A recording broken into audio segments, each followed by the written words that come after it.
Bismillahirrahmanirrahim.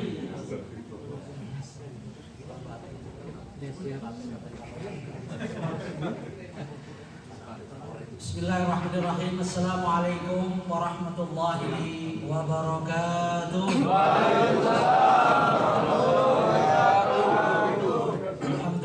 Alhamdulillahi rabbil alamin. Wassalatu wassalamu ala sayyidina al-mursalin wa ala alihi wa sahbihi ajma'in. Asyhadu an la ilaha illallah wahdahu la syarika lah wa asyhadu anna sayyidana Muhammadan abduhu wa rasuluhu la nabiyya ba'dah. Allahumma salli wa sallim ala sayyidina Muhammadin wa ala alihi wa sahbihi ajma'in. Amma ba'du.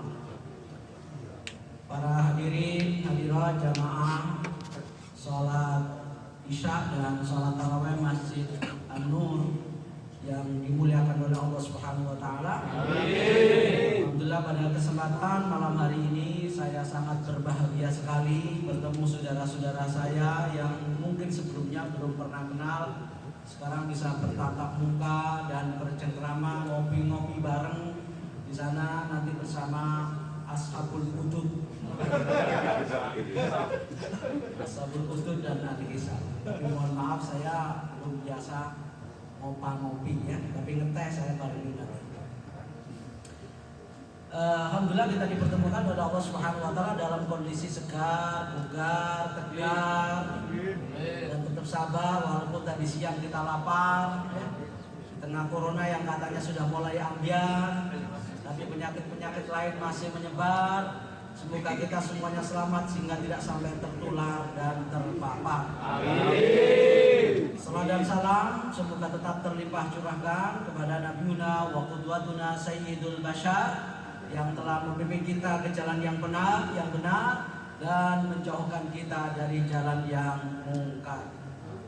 Pada kesempatan kali ini pertama saya akan memperkenalkan diri atau ta'aruf kalau bahasa orang mau nikahan gitu ya.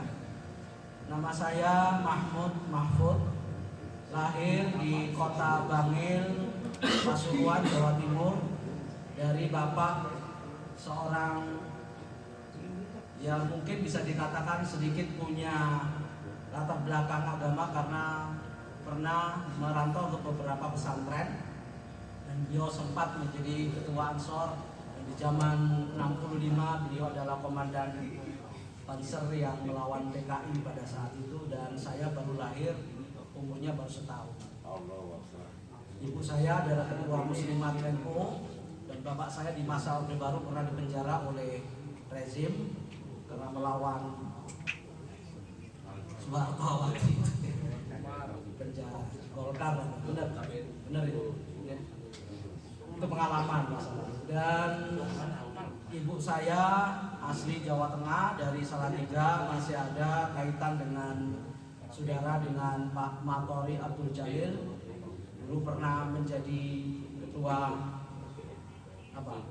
PKB dan pernah menjadi sekjen P3 di masa Pak Ismail Betarium dan kemudian pernah menjadi menteri dan seterusnya. Jadi kalau jadi keturunan insya Allah keturunannya jelas dari Nabi Adam. Adik saya kebetulan menjadi menantunya atau menjadi menantu dari Kiai Soleh Abdul Hamid, keluarga besar dari Kiai Wahab Hasbullah, pesantren Tambak Beras Jombang. Jadi kalau diurut-urut ya saya sendiri juga pernah mondok di pesantren Tebuireng 7 tahun di sana. Ya sejak lulus dari SD sampai aliyah selesai, kuliah dan S2 di Kota Semarang. Saya sekarang hadir sebagai utusan HI Human Initiative. Kalau dulu disebut dengan PKPU ya. Pos Keadilan Peduli Umat yang berdiri pada tanggal 10 Desember tahun 1999. Ini adalah sebuah lembaga atau organisasi nirlaba yang bergerak di bidang kemanusiaan yang fokusnya adalah pemberdayaan masyarakat yang ekonominya lemah dan rendah. Yang kedua adalah perlindungan anak dan kaum duafa yang terlunta-lunta dan teraniaya, termasuk para pengungsi, korban perang dan bencana. Kemudian tanggap darurat, ya, membantu para korban bencana dimanapun berada di seluruh dunia, bukan hanya di Indonesia. Termasuk ya, Aceh jelas, Rohingya, kemudian pernah juga di Palestina jelas ya, mereka sedang teraniaya saat ini, dan itu adalah ditangani salah satunya oleh HI. Karena HI ini ya organisasi kemanusiaan yang sudah diakui oleh PBB sebagai NGO ya tahun 2008. Jadi ini organisasi resmi tingkatnya dunia, bukan hanya tingkat nasional. Dan ini sudah berizin dari Kementerian Sosial, itu jelas karena ini resmi, legal. Cabangnya ada 13 cabang di seluruh Indonesia. Kemudian cabang di luar negeri ada 3, salah satunya di Korea. Jadi sedunia ini hanya 3 cabang resminya, Korea, kemudian Inggris, kalau nggak salah juga Australia, itu secara resmi menjadi cabang HI. Selebihnya adalah jaringan di 13 negara sedunia. Makanya hari ini yang bersama saya terbang di dalam bulan Ramadan itu menyebar para dai untuk melakukan pembinaan dan memberikan pencerahan kepada masyarakat bukan hanya di Indonesia tetapi seluruh dunia yang membutuhkan pencerahan agama, sekalipun mungkin kita bukan termasuk ulama besar, tapi secercah harapan kami berikan kepada yang membutuhkan. Maka ada yang di Eropa, ada yang di Asia, baik yang Asia kita di antara ini ada yang di Korea dan di Jepang. 2 orang ke Jepang barusan berangkat, kemudian ke Paris, ke Belanda, ke Jerman, ke Australia, ke Kuwait, ke Emirat Arab, ya, ke beberapa negara-negara yang membutuhkan kerjasama dengan kita. Nah, saya kebetulan mendapatkan giliran dan jatah untuk hadir di Korea. Dan ini kedatangan saya yang ketiga kalinya. Dulu saya pertama tahun 2017 kalau tidak salah di Al-Ihsan, Masjid Al-Ihsan, tahu? Bagian itu ya. Kemudian yang kedua Al-Amin. Daiko itu tahun yang lalu. Hari ini, bulan ini mestinya saya itu ada di IMKI atau Masjid Al-Falah Seoul itu, dan Masjid Ulsan di Ulsan itu jauh katanya, agak terpencil ya. Mestinya ke sana. Tapi tiba-tiba ada permintaan dari An-Nur. Maka 2 masjid itu dibatalkan demi An-Nur yang katanya sudah rindu dan sudah banyak menanti, maka 2 itu dikalahkan demi jamaah An-Nur. Allahumma shalli ala sayyidina Muhammad. Mudah-mudahan ini menjadi persahabatan, persaudaraan, dan obat kekecewaan kalau itu pernah kecewa. Tapi itu anggaplah sebagai pembelajaran. Mudah-mudahan kita dipereratkan persaudaraan kita. Kalau dengan begini kita jadi guyup, ya, seperti saudara walaupun rasanya agak kenal. Karena apa-apa pasti kita curhatnya kepada teman-teman kita, ngadunya juga sama-sama teman kita, minta tolongnya sama teman kita. Tidak mungkin saudara kita yang jauh di sana, ya. Maka harus akrab, harus guyup, harus rukun, ya. Jangan ada konflik, jangan ada friksi, sekalipun mungkin berbeda-beda aliran, ada aliran listrik, ada aliran sungai, ada macam-macam. Kalau di sini harus satu, ya. Demi persatuan, antum semua yang ada di sini kalau hidup di rantau nggak bersatu, saya tidak yakin kalau di Indonesia akan bersatu. Ya, maka harus dijaga persatuan ukhuwah Islamiyah, sekalipun mungkin berbeda dari etnis atau suku dari beberapa daerah di Indonesia. Itu sebagai cerita singkat dan perkenalan saja. Dan selanjutnya mungkin sedikit saya sampaikan tentang tausiah. Ya. Terus apa terus? Terus. Kalau nggak saya berhenti. Karena yang udut itu ahli hisab udah nggak sabar. Kalau saya kan ahli ruqyah, jadi ahli ahli hisab. Sebentar, sabar sebentar. Nanti kopi sudah tersedia. Aman. Tapi jangan dimakan belasnya. Jadi kita berada di bulan yang amat sangat istimewa dan mulia, tiada tara, tiada tanding, tiada banding, tiada saing selamanya. Di antara sekian banyak bulan-bulan yang ada, hanya Ramadan yang termulia dan teristimewa. Itu jelas, kita paham semua. Lalu bagaimanakah sampai dikatakan sebagai yang teristimewa? Yang pertama adalah bulan Ramadan satu-satunya bulan yang dijadikan oleh Allah Subhanahu wa taala sebagai waktu yang tepat untuk mewajibkan puasa sebulan penuh. Tidak ada dari 12 bulan yang ada itu yang Allah wajibkan puasa. Hanya Ramadan saja. Yang lain sunnah semua. Sya'ban qobliyah sunnah, Syawal juga sunnah, nanti Dzulqa'dah sebelum tanggal 10 juga sunnah, Muharram tanggal 10 juga sunnah, Arafah juga sunnah, semuanya sunnah. Yang wajib hanya Ramadan saja. Dan itu berarti pilihan tepat. Ketika Ramadan dipilih oleh Allah Subhanahu wa taala sebagai wajibnya puasa yang diturunkan SK-nya oleh Allah Subhanahu wa taala kepada Nabi Muhammad sallallahu alaihi wasallam. Senin tanggal 2, riwayat lain mengatakan tanggal 10 Sya'ban tahun 2 Hijriah atau 1,5 tahun setelah Rasulullah hijrah dari Mekah ke Madinah. Atau Masehinya tahun 624 Masehi. Sejak itulah Allah wajibkan kita berpuasa. Karena ini pilihan Allah. Dan Allah tidak milih-milih yang lain, maka kita sebagai hambanya mestinya juga perhatian terhadap pilihan Allah. Mestinya kita juga harus peduli terhadap pilihan Allah. Dan kita taati pilihan Allah itu, kita jaga puasa di Ramadan ini saja. Anda boleh tidak puasa Sya'ban, apalagi rongban, telungban. Anda boleh tidak puasa itu, karena itu sunnah. Anda juga boleh tidak puasa Syawal. Anda boleh tidak puasa Arafah, Muharram dan selanjutnya Senin Kamis. Yaumul Bid, silahkan Anda. Sudah saya capek, nggak kuat karena kerja saya lembar-lembur seperti orang sedang bertempur. Sampai kadang-kadang kalau capek tidur mendengkur di atas kasur. Ya Allah, izinkan kami hanya puasa wajib saja. Itu Allah Subhanahu wa taala hormati. Tapi jangan sampai tinggalkan puasa Ramadan kalau Anda tidak mau puasa sunnah. Kenapa? Karena Allah Subhanahu wa taala memberikan satu motivasi kepada kita dengan balasan yang tak terhingga. Balasan puasa Ramadan itu tiada batasnya. Kalau yang lain-lain ada batasnya, sholat ada batasnya, zakat ada batasnya, pahalanya, puasa haji ada batasnya dan seterusnya.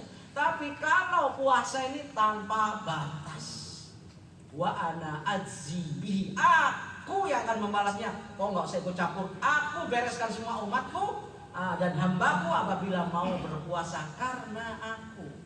Karena puasa itu kan misteri, hanya orang itu yang tahu dan Allah Ta'ala. Belum tentu yang bibirnya kering itu puasa. Siapa tahu sariawan. Ya, siapa tahu lagi lesu, belum tentu nggak puasa. Ya, dan belum tentu ya ikut buka bersama juga puasa. Jangan-jangan hanya buka bersama, siangnya nggak puasa. Itu bukan tanda. Yang tahu siapa? Bukan takbir masjid, bukan DKM, tapi Allah Subhanahu wa taala. Sholat, pada tahu semua jungkir baliknya, sujudnya, rukuknya, kadang-kadang kelamaan sujud sampai ketiduran. Itu Allah tahu. Zakat minimal yang diberi dan yang memberi tahu. Haji sekampung pada tahu semua. Sekabupaten diumumkan. Puasa tidak ada. Maka Allah katakan aku balas tanpa batas. Kita jangan sampai lewatkan puasa ini. Kalau tidak ada udzur syar'i jangan tinggalkan. Ya, misalnya pergi sakit, lansia, menstruasi, hamil, menyusui, itu kan udzur, halangan yang boleh tidak puasa tapi harus ganti setelah Ramadan. Nah, makanya Rasulullah SAW katakan, saking berbobotnya Ramadan ini jangan sampai tinggalkan kalau tidak ada udzur syar'i. Kalau nggak ada halangan yang benar-benar darurat, jangan tinggal. puasa. Belum tentu nanti kalau setelah Ramadan bisa puasa sendiri. Yang lain pada udat-udut, yang lain pada ahli hisab, Anda sendiri menahan. Itu tidak semua orang tahan ketika yang lain sedang makan, kita diam sendiri. Yang lain sedang minum kopi-kopi, ngopang-ngopi, ongkang-ongkang kaki di depan TV, yang lain begitu, kita sendiri nggak mungkin bisa tahan. Mumpung banyak temennya, ayo kesempatan ini kita gunakan. Maka sampai Rasulullah katakan dalam hadis yang diriwayatkan oleh At-Tabarani, man aftara yauman min ghairi udhrin wala marad lam yaqdihi shaumud dahri wa in shama. Barang siapa yang dengan sengaja membatalkan puasanya sehari saja, dengan sengaja loh, tanpa ada udzur syar'i, bukan karena pergi apalagi menstruasi, nggak ada. Ya laki-laki nggak ada yang menstruasi, ya pasti tidak. Kalau tidak ada halangan syar'i lalu tiba-tiba batalkan dengan sengaja, kata Rasulullah, lam yaqdihi shaumud dahri wa in shama. Maka satu hari yang ditinggalkan tanpa ada udzur syar'i, dengan sengaja dia tinggalkan, nggak bisa dikompensasi dengan puasa setahun penuh sekalipun mampu, yang setahun itu nggak ada Ramadannya. Emang nggak ada Ramadannya ya? Kalaupun nggak ada Ramadan, 12 bulan Anda puasa itu nggak cukup membayar satu hari Ramadan. Itu saking apanya? Saking berbobotnya, saking berkualitasnya bulan suci. Maka jangan sampai ditinggalkan kalau tidak ada udzur syar'i yang membenarkan orang tidak puasa. Ya, maka harus dijaga. Yang kedua adalah yang sunnah, di samping puasa yang sunnah tarawehnya. Kalau taraweh seperti ini, walaupun mengharapkan imam kilat cepat dan selesai gitu ya, dan kalau agak lama dikit pada curhat di medsos gitu ya. Tadi sholat taraweh lama amat. Tadi cepat apa lama? Kurang cepat juga bisa. Satu napas bisa itu. Tapi setelah itu saya lupa. Kayak di Blitar itu 7 menit itu ya. Bagaimana rukun dan bagai sujudnya itu 7 menit selesai. Ya, kita nggak sampai gitulah. Nanti kehilangan keabsahan dan kesolehan daripada sholat kita sendiri. 5 menit selesai. Udut aja bilang menit gue. Udut berapa itu? Ukuran udut sampai ngentek itu bilang menit. 5 menit. 5 menit selesai. 5 menit jam syukur. Nah, itu orang udutan loh. Selesai taraweh. Masya Allah. Ngopi ini apa? Bisa ngobrolin orang ya. Luwih suwe meneh ya. Nah, itu kita saja yang begitu lebih lama mampu dan tahan. Sholat kadang-kadang kita nggak tahan. Dan itulah kita, termasuk saya. Ya. Nah, oleh karena itu jangan sampai, kalaupun itu bukan wajib sholat tarawih, kalau bisa kuat dan mampu silakan tarawih berjamaah seperti ini sampai imam selesai salam. Itu kata Rasulullah SAW, itu posisi pahalanya sama seperti antum semua ya qiyamul lail sepenuh malam, sepanjang malam. Mangkoma Ramadana ma'al iman, bukan iman berarti sabar, itu sudah populer, sudah biasa. Mangkoma Ramadana ma'al imami hatta yansarifa kudibalahu ajru qiyamil lailati. Barang siapa yang sholat taraweh bersama imam, berarti berjamaah, bukan sholat sendiri, hatta yang sholifah, sampai selesai tuntas imamnya jadi imam, bukan kabur di tengah-tengah sambil udut di belakang gitu ya, tapi sampai tuntas, maka sholat Anda bersama imam sampai tuntas itu dianggap seperti Anda sholat malam sepanjang malam sampai pagi. Padahal cuma sebentar 15 menit, tapi itu dihitung seperti orang sholat malam sampai pagi. Kuat nggak kira-kira sampai pagi? Orang kuat. Sabar 15 menit selesai sama dengan satu. Ya, Allahumma amin. Nggak mampu 11 rakaat pilih 9, nggak mampu 7, nggak mampu 5, nggak mampu 3, sampai terakhir ekornya itu witir 1 rakaat. Jangan ditinggal. Kalau kita capek sholat sunnah itu boleh dengan duduk, nggak apa-apa. Sholat wajib nggak boleh kalau udah masih mampu. Sunnah itu boleh dengan duduk.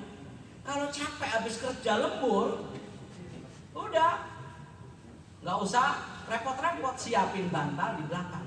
Sambil tidur. Enggak, duduk aja. Dalam kondisi duduk, salamnya hanya sekali aja, karena salam yang wajib itu ke kanan, yang ke kiri itu sunnah. Kalau Anda minimalis dan paling ngirit sedunia, paling pelit sholatnya, silakan sambil duduk, ya 1 rakaat, lalu salam sekali, langsung ke kirinya geblak dewe. Bantal sudah tersedia, dan itu sudah alhamdulillah terpenuhi sholat malam. Itu paling ngirit, paling medit sedunia. Maka jangan ditinggal, sekalipun kita capek. Begitu kira-kira. Cukup sedikit aja ya, kalau lama-lama dan banyak-banyak muntah. Nah, demikian yang bisa sampaikan, kurang lebih mohon maaf, yang kurang dari saya tambahi sendiri, yang lebih dari Allah jangan sekali-kali dikurangi. Wabillahi taufiq wal hidayah, waridul anaya, wallahul muwaffiq ila aqwamit thariq. Nasrun minallahi fathun qarib wa basyiril mu'minin. Assalamualaikum warahmatullahi wabarakatuh.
Panjang banget dari awal sampai akhir. Oh, iya.